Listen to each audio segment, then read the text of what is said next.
Assalamualaikum warahmatullahi wabarakatuh. Perkenalkan, nama saya Roja Itsnia Hilah dengan NIM 215 211 242 dari Prodi atau kelas Manajemen Bisnis Syariah 1G.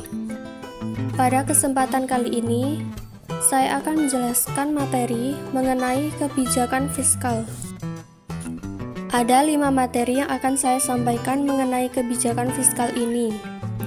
Materi yang pertama, ada pengertian kebijakan fiskal. Materi yang kedua adalah peran kebijakan fiskal. Materi yang ketiga, fungsi kebijakan fiskal. Materi yang keempat, ada macam-macam kebijakan fiskal. Dan materi yang kelima adalah perbedaan kebijakan moneter dengan kebijakan fiskal. Masuk ke materi yang pertama, yaitu pengertian kebijakan fiskal.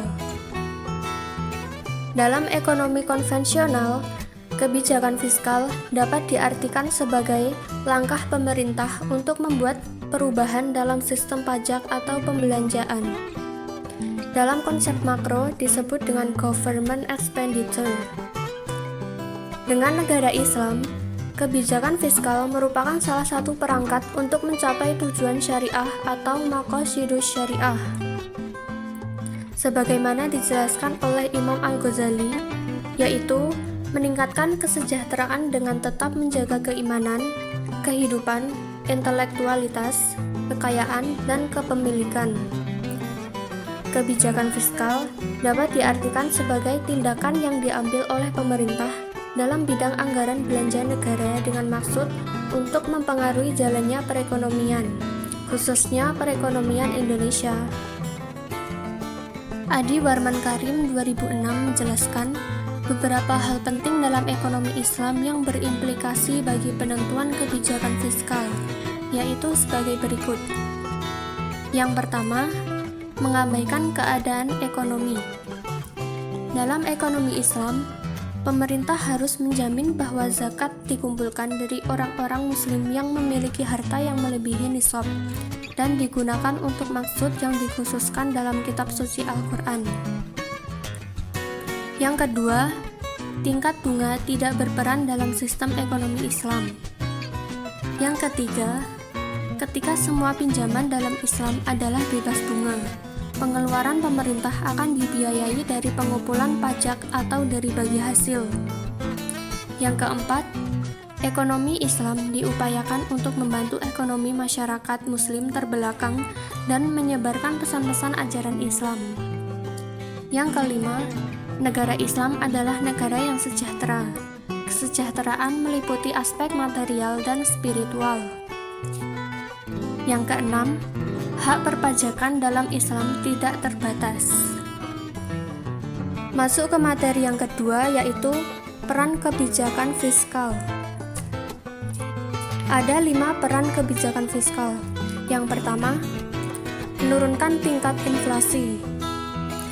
Penurunan inflasi dilakukan lewat penundaan atau pembatalan proyek pemerintah yang sedang berlangsung untuk mengurangi peredaran mata uang.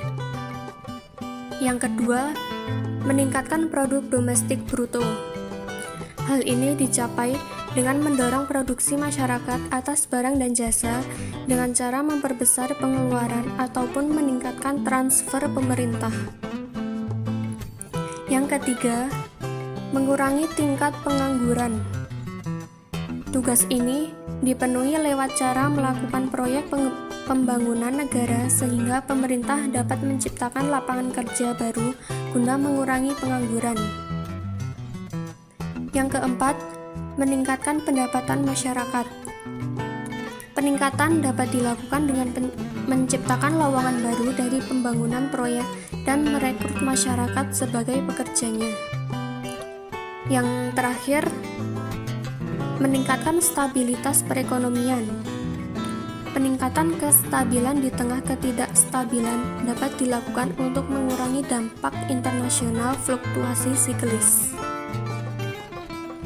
Lanjut ke materi 3, yaitu fungsi kebijakan fiskal. Fungsi kebijakan fiskal diatur dalam Undang-Undang Nomor 17 Tahun 2003, Pasal 3 Ayat 4, tentang keuangan negara, yaitu fungsi otoritas, perencanaan, pengawasan, alokasi, stabilisasi, dan distribusi. Fungsi yang pertama adalah fungsi otoritas. Fungsi otoritas adalah ketika anggaran negara menjadi pedoman untuk mencari pendapatan dan belanja untuk tahun yang bersangkutan. Dan fungsi yang kedua adalah fungsi perencanaan. Fungsi perencanaan merujuk ketika anggaran negara menjadi dasar bagi manajemen dalam merencanakan anggaran tahun yang bersangkutan. Fungsi yang ketiga adalah fungsi pengawasan. Fungsi pengawasan adalah ketika anggaran negara menjadi pedoman untuk menilai apakah kegiatan penyelenggaraan pemerintahan negara sesuai dengan ketentuan yang telah ditetapkan. Yang keempat, fungsi alokasi. Fungsi alokasi yaitu ketika anggaran negara dialokasikan untuk tujuan mengurangi tingkat pengangguran dan pemborosan sumber daya, serta menambah efisiensi dan efektivitas perekonomian negara. Fungsi yang kelima, fungsi stabilisasi. Fungsi stabilisasi yaitu ketika anggaran pemerintah menjadi alat untuk memelihara dan mengupayakan keseimbangan fundamental perekonomian. Fungsi yang keenam adalah fungsi distribusi. Fungsi distribusi yaitu ketika kebijakan negara membuat kebijakan anggaran dengan adil dan rasa kepatutan. Lanjut ke materi keempat, yaitu macam-macam kebijakan fiskal. Kebijakan fiskal dapat dibedakan menjadi 4 macam, yaitu sebagai berikut. Yang pertama adalah pembiayaan fungsional atau functional finance. Dalam pendekatan ini, pengeluaran pemerintah ditentukan dalam melihat akibat-akibat tidak langsung terhadap pendapatan nasional, terutama untuk meningkatkan kesempatan kerja. Pajak berfungsi mengatur pengeluaran swasta, sedangkan pinjaman sebagai alat menekan inflasi lewat pengeluaran dana yang tersedia dalam masyarakat. Yang kedua adalah pengelolaan anggaran atau the managed budget approach. Menghendaki hubungan langsung antara pengeluaran pemerintah dan perpajakan selalu dipertahankan. Tetapi, penyesuaian dalam anggaran selalu dibuat guna memperkecil ketidakstabilan ekonomi, sehingga pada suatu saat terjadi defisit maupun surplus.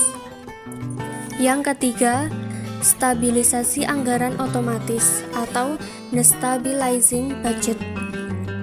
Terdapat penyesuaian secara otomatis terhadap penerimaan dan pengeluaran pemerintah yang akan menyebabkan perekonomian menjadi stabil tanpa adanya campur tangan pemerintah. Pengeluaran pemerintah akan ditentukan berdasarkan pada perkiraan manfaat dan biaya relatif dari berbagai program, sedangkan pajak akan ditentukan sehingga dapat menimbulkan surplus dalam periode kesempatan penuh. Yang keempat, anggaran belanja seimbang atau balance approach. Adanya keseimbangan antara penerimaan dan pengeluaran pemerintah dalam jangka panjang agar terjadi keterkaitan dalam perekonomian sehingga memperoleh kepercayaan masyarakat. Dan lanjut ke materi yang terakhir, yaitu mengenai perbedaan kebijakan moneter dengan kebijakan fiskal. Berdasarkan jenisnya, kebijakan moneter dibagi menjadi 2, yaitu kebijakan moneter ekspansif dan kontraktif. Dari jenis-jenisnya tersebut, kita bisa menyimpulkan kalau kebijakan ini bertujuan untuk mengontrol jumlah uang yang beredar. Sementara itu, kebijakan fiskal memiliki lebih banyak jenisnya. Jika berdasarkan peranan, kedua jenis kebijakan memiliki peranannya masing-masing. Kebijakan moneter mengacu kepada Undang-Undang Nomor 3 Tahun 2004 Pasal 7 yang menyebutkan bahwa dilakukannya kebijakan moneter adalah untuk menciptakan kestabilan nilai uang yang beredar di masyarakat. Di sisi lain, kebijakan fiskal memiliki peranan yang berbeda. Di antaranya adalah untuk menurunkan tingkat inflasi, meningkatkan produk domestik bruto, dan lain sebagainya. Sedangkan berdasarkan instrumen, pada kebijakan moneter terdapat 5 instrumen, yaitu operasi pasar terbuka, kebijakan diskonto, cadangan kas minimum, kebijakan kredit selektif, dan imbauan moral. Di sisi lain, instrumen dari kebijakan fiskal termasuk anggaran belanja seimbang, stabilitas anggaran otomatis, pengelolaan anggaran, dan pembiayaan fungsional. Demikian yang dapat saya sampaikan mengenai materi kebijakan fiskal ini. Apabila banyak kesalahan, saya mohon maaf sebesar-besarnya. Terima kasih atas perhatiannya. Wassalamualaikum warahmatullahi wabarakatuh.